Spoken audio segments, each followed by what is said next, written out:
நான்கரை ஆண்டு காலத்தில் இப்போ நெல் கொள்முதல் செய்வதில் முதலமைச்சர் அவர்கள் உடன் நடவடிக்கை எடுத்து அதன் அடிப்படையிலே வந்து நெல்லை குறித்த நேரத்தில் குறித்த அளவுக்கு நாங்கள் கொடுத்து கொண்டிருக்கின்றோம். இப்போது எடப்பாடி அவர்கள் சொல்கின்றார்கள், நாங்கள் 2000 மூட்டை ஏன் வாங்கக்கூடாது, ஒரு டிபிசி 2000 மூட்டை வாங்கக்கூடாது, ஏன் வாங்கல என்று ஒரு குற்றத்தை வைக்கிறார். அது அடிப்படையில் அவர் ஆட்சி காலத்தில், அவர் முதலமைச்சராக இருந்த காலத்தில் ஒரு டிபிசிக்கு ஒரு நாளைக்கு 600 மூட்டை, அதிகபட்சம் 700 மூட்டை நெல் கொள்முதல் செய்ய வேண்டும் என்று அவர்கள் நிர்ணயம் செய்திருந்தார்கள். ஆக அப்போ அந்த காலத்தில் இப்போது அதே போல செய்தவர்கள் இப்போ நாங்கள் இப்போ எங்கள் முதலமைச்சர்கள் 1000 மூட்டை ஒரு நாளைக்கு ஒரு டிபிசியில் ஒரு மிஷின் 1000 மூட்டை பிடிக்கலாம் என்று இங்கே உத்தரவிட்டு இப்போ 1000 மூட்டை பிடித்துக் கொண்டிருக்கின்றோம். இது கடந்த காலங்களில் நாங்கள் அதிகமாக எங்களுடைய கிராமத்திலே நெல் மணிகள் ரோட்டில் அது மூட்டை மூட்டையாக அடுக்கி வைக்கப்பட்டு முளைத்த காட்சியும் உண்டு. அதே போல் நெல் கொள்முதல் செய்யப்பட்டுள்ள அனைத்து நெல்களும் அதை அங்கே அங்கங்கே முளைத்து நாற்று இப்போ முளைக்க இப்போ லேசாக திடீரென்று மழை இப்போ லேசாக முளைப்புக்கு இவ்வளோ சத்தம் போடுகின்றார்கள். லேசாக முளைத்ததுக்கு இவ்வளோ முளைத்ததுக்கு அவர்களுடைய காலத்தில், அவர்களுடைய ஆட்சி காலத்தில் நாற்று அந்த அளவுக்கு இவ்வளோ உயரத்துக்கு நடுவு நடுகின்ற அளவுக்கு நாற்று முளைத்த காட்சிகளும் நீங்கள் பார்த்திருக்கின்றீர்கள். அதே போல் இப்போது பாதுகாப்பான இடத்திலே முதலமைச்சர் பொறுப்பேற்ற பிறகு பாதுகாப்பான இடத்திலே நெல் மூட்டைகளை அடுக்கி வைக்க வேண்டும் என்று உத்தரவிட்டு அங்கங்கே அன்றாண்டு நெல் அங்கே கொள்முதல் சென்டரில் பிடிக்கின்ற நெல் மூட்டைகளை அந்தந்த பாதுகாப்பான பகுதிகளுக்கு அது ஒதுக்கப்பட்டுள்ள குடோன்களுக்கு சென்றது. அதே போல் இந்த கடந்த ஆண்டு இப்போ முதலமைச்சர்கள் உத்தரவிட்டு அந்த சிவில் சப்ளை கார்பரேஷன் அது மூலமாக அங்கே இங்கே ஷெட் அமைக்கப்பட்டு இன்னெல்லாம் திறந்த வழியில் எங்களுடைய மாவட்டத்தை எடுத்தால் வள்ளலார் சபையில் மூட்டைகள் அடுக்கி வைக்கப்பட்டிருக்கும்.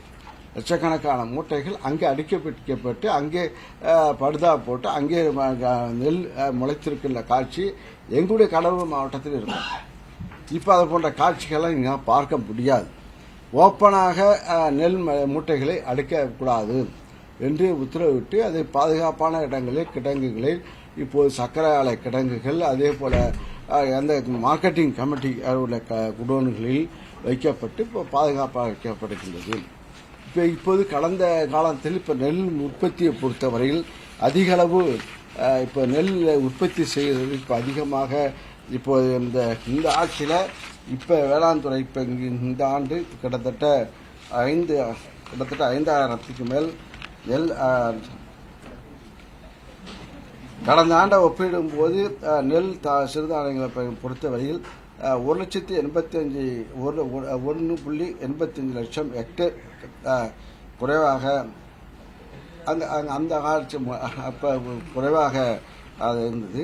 இப்போ அதிகரித்து இப்போ பட்ஜெட்டுடைய தாக்கம் இப்போ கூடுதலாக நெல் உற்பத்தி செய்யப்பட்டு கிட்டத்தட்ட 5 லட்சம் மெட்ரிக் டன் அளவுக்கு கூடுதலாக நெல் உற்பத்தி செய்யப்பட்டிருக்கிறது.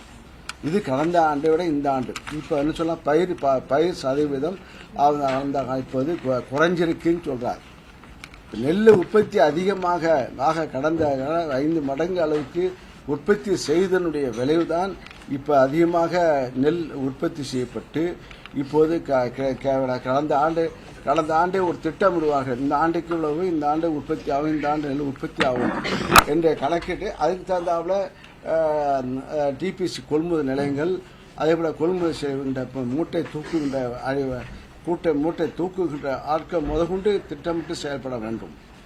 ஆக இப்போ அதிகமான உற்பத்தி செய்ய சொல்லப்போனால் முன்னெல்லாம் இப்போ மேட்டூர் அணை திறந்த பிறகு தண்ணீர் திறந்த பிறகு கடந்த காலத்தில் மேட்டூர் அணை திறப்பது என்பது காலம் கடந்து செய்யப்படும். இப்போ மேட்டூர் அணை இப்போ ஜூன் 12ஆம் தேதி திறக்கப்படுகிற காலத்தால் அதே போல கூடுதலாக மின்சார வசதி, இலவச மின்சாரம் கூடுதலாக இந்த ஆட்சி பொறுப்பேற்ற பிறகு 1,80,000 மின் இணைப்புகள் கொடுக்கப்பட்டு அதன் பலனாக இங்கே மின் மோட்டார் மூலமாக விவசாயம் செய்கின்ற ஒரு வாய்ப்பு ஏற்பட்ட காரணத்தால் அந்த அடிப்படையில் இப்போ நெல்லுடைய கொள்முதல் அதிகமாக உற்பத்தி செய்யப்பட்டு இப்போது அந்த அளவுக்கு உடைய கட்டுமான பணிகள், அந்த அளவு கட்டுமானம்னா இது போன்ற அடிப்படை வசதிகள்லாம் மேம்படுத்தப்பட்டு ஒரு டிபிசியில் கிட்டத்தட்ட 1800 டிபிசிகள் திறக்கப்பட்டிருக்கின்றது. திறந்து வைத்து அதன் மூலமாக இப்போது விவசாயியுடைய நெல்லை உற்பத்தி செய்த நெல்லை கொள்முதல் செய்யப்படுகிறது. இப்போ கடலூர் மாவட்டத்தில் முழுமையாக எடுத்தாச்சு. அதே போல் மயிலாடுதுறை மாவட்டத்திலும் நெல் கூடுதலாக எடுத்தாச்சு. ஆக இப்போது திருவாரூர் மாவட்டத்தில் மட்டும் கொஞ்சம் இருப்பு இருக்கிறது. அதுவும் ஒரு பாதுகாப்பான இடத்திற்கு கொண்டு செல்லப்பட்டிருக்கிறது. சொல்லுங்க. கடந்த ஆண்டை விட இந்த வாட்டி குறுவை சாகுபடி 13 மடங்கு அதிகமா விளைஞ்சிருக்கு. ஆமா, அது விவசாயிகளுக்கான ஒரு பெரிய வரப்பிரசாதம் இருந்தாலும் 13 மடங்கு அதிகமா விளைஞ்ச இந்த குறுவை சாகுபடி பெரும்பாலும் மழைகள்ல மாட்டக்கூடிய அபாயம் எப்பவுமே இருக்கு. குறுவைனாலே மழைக்கான பாதிப்பு தான் சார். அந்த 13 மடங்குக்கு அதிகமா விளைஞ்சதுக்கான அந்த குடோன் ஏற்பாடுகள் இல்லைன்றதுதான் இப்ப குற்றச்சாட்டா இருக்கு. ஏன்னா நீங்க சொல்ற 700 மூட்டை 500 மூட்டைன்றது வழக்கமா இருக்குது சார். இப்ப கூடுதலாக குடோன் இந்த கரும்பு துறையில இருக்கின்ற கரும்பு ஆலையில் இருக்கின்ற குடோன்கள் இப்போது அதுவும் பயன்படுத்துவதற்கு உத்தரவிட்டு அதுக்கு அந்த நெல்லை சக்கராலையுடைய குடோனில் இப்போது நெல்லை அடுக்கி வைக்கப்படுகிறது. அதே போல மார்க்கெட்டிங் கமிட்டி மூலமாக இருக்கின்ற குடோன்களையும் இப்போது நெல் மூட்டைகளை அங்கே பாதுகாப்பாக வைக்கப்படுகிறது. கிட்டத்தட்ட 140 ஆரம்பங்களில் நெல் மூட்டைகளை அடுக்கின்ற பணியை செய்து கொண்டிருக்கின்றோம். இது எக்ஸ்ட்ரா கூடுதலாக விளைந்த நெல் இப்போ கூடுதலாக இது போல. அதே போல இன்னும் சொல்ல போனால் இப்போ லாரி இன்னும் சொல்ல போனால் திருவாரூரில் இருக்கிறது காரணமே லாரி அதிகமான தேவைக்கு அதிகமான லாரிகள் இப்போ நீங்களே சொல்றீங்க. இப்போ அதிகமாக நெல் விளைஞ்சிச்சு, அதிகமான இப்போ இடம் இல்லை, அது ஷிஃப்டாக இருக்கு. அது ஷிஃப்ட் அதே போல் இப்போ இன்னும் சொல்ல போனால் வடகிழக்கு மழை தொடங்கி அது கிட்டத்தட்ட 10-20 நாட்கள் ஆகும் மழை பெய்யுது. நம்முடைய நேரமா தொடங்கின அன்னைக்கே மழை. பணியாளர்கள் பணியாளர்கள் தான் கொண்டு போய் அங்க இறக்க வேண்டிய இடத்துல இருக்காங்க. அதெல்லாம் இப்ப கிராமத்துல ஒவ்வொரு வில்லேஜ்லயும் தேவையான பணியாளர்கள் இருக்கின்றார்கள். அதெல்லாம் பணியாளர்கள் தேவையான பணியாளர்கள் இருக்கின்றார்கள். தேவையான டிபிசி திறக்கப்படுகிறது. தேவையான அதுக்குரிய அந்த மிஷின்களும் அங்க கொடுக்கப்பட்டிருக்கிறது. ஒரு ஊர்ல 2 தேவை. ஒரு மிஷின் வந்தால் 2 மிஷின் போடுறது. ஒரு மிஷினுக்கு 1000 மூட்டை பிடிக்கலாம். 2 மிஷின் போட்டால் 2000 மூட்டை பிடிக்கலாம்.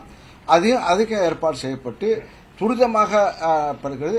ஆக நீங்களே சொல்றீங்க, திடீர்னு மழை பெஞ்சு திடீர்னு மழை வந்துச்சு.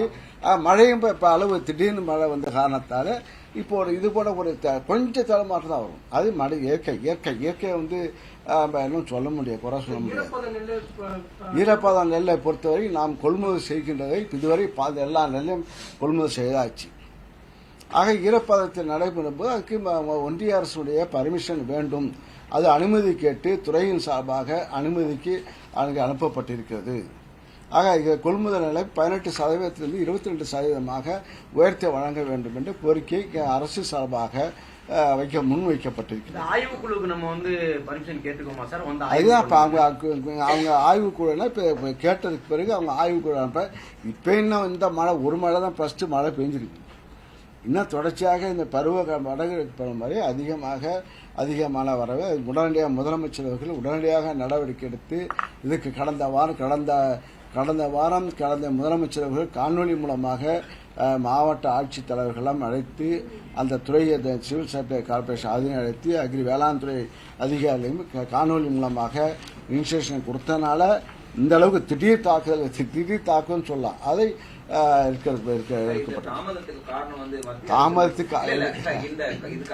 துறை அமைச்சர் என்ன சொன்னாங்கன்னா, அந்த செறிவூட்டப்பட்ட அரிசிக்கான கலப்பதற்கான ஒப்புதலை மத்திய அரசு கொடுக்காதனாலதான் இந்த அரிசியை கொண்டு போய் குடோன்ல வைக்கிறதுக்கான தாமதம் வருது அப்படின்றதையும் மத்திய அரசு அரிசி வேற நெல்லு வேற இவங்க நெல்லு இல்ல அதாவது சார் மில்லுக்கு கொண்டு போறதுக்கான டிலேவுக்கான காரணமா துறை அமைச்சர் சொன்னாங்க சார். அன்னைக்கு கூட்டுறவுத்துறை அமைச்சர் சொல்லியிருந்தாங்க. அதுக்கு பாஜக அந்த செறிவூட்டப்பட்ட அரிசி கலக்கிறதுக்கும் இந்த இதுக்கும் சம்பந்தமே இல்ல. இந்த பாதுகாப்புக்கான விஷயங்கள் நெல்லை அரைக்க நெல்லை ஒரு இடத்துல அறுவடை செய்த நெல்லை ஒரு இடத்துல இருந்து ஒரு சென்டருக்கு அழைச்சி எடுத்து போய் அந்த சென்டர்ல இருந்து அவங்க எந்தெந்த தமிழ்நாட்டுல அரவை இது போல என்ன இது போல அரவை மில்லிடம் அது பண்ணது